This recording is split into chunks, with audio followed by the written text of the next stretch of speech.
Well, basically, it's a bit of a wordplay. So what we've seen in the last 4 to 5 years is a lot of enterprises been very interested in the value proposition of blockchain, but they were not willing to do the trade-off. The trade-off is utility tokens, public blockchains where people can go in and read the data, exposing that data and those things. The thing is that what they've seen is that the total cost of ownership of running these private permission blockchains is too big compared to the benefit. And now they're looking outside into these very large public permissionless blockchains such as Cardano, and they're seeing there's a lot of value because it represents a new security architecture of the internet, and it allows them to trade and commercialize different business models with people who's not associated with the company, which actually is what normal businesses do. They deal with different stakeholders, different clients outside of the protective remits.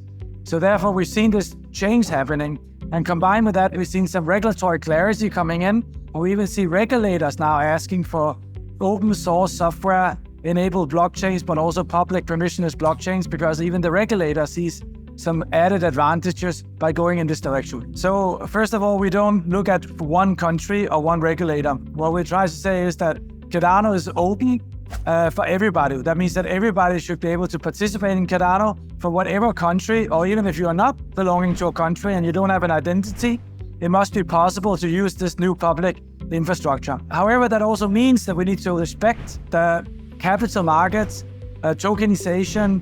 DeFi has been one of the largest use cases up until this point. And that means that a lot of regulators has been looking at it with KYC and AML perspectives for how we look at capital market instruments.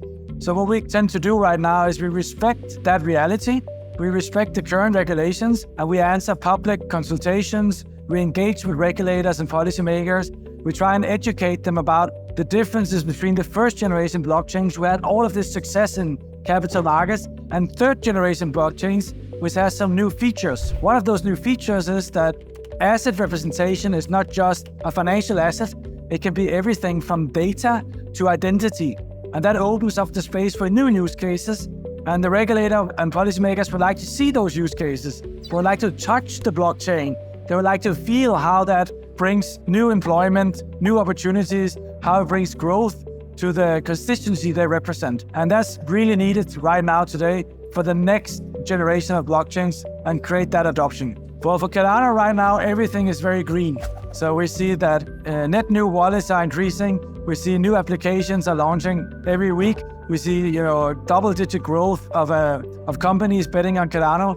We see that we are able to do real applications across multiple industries. But in essence, it's not about Cardano. It's about third-generation blockchains. And what I think we will see is that with the boom of AI right now, AI anchored on top of a blockchain is much more powerful than AI who just have random data, because you're able to put the computational layer into it.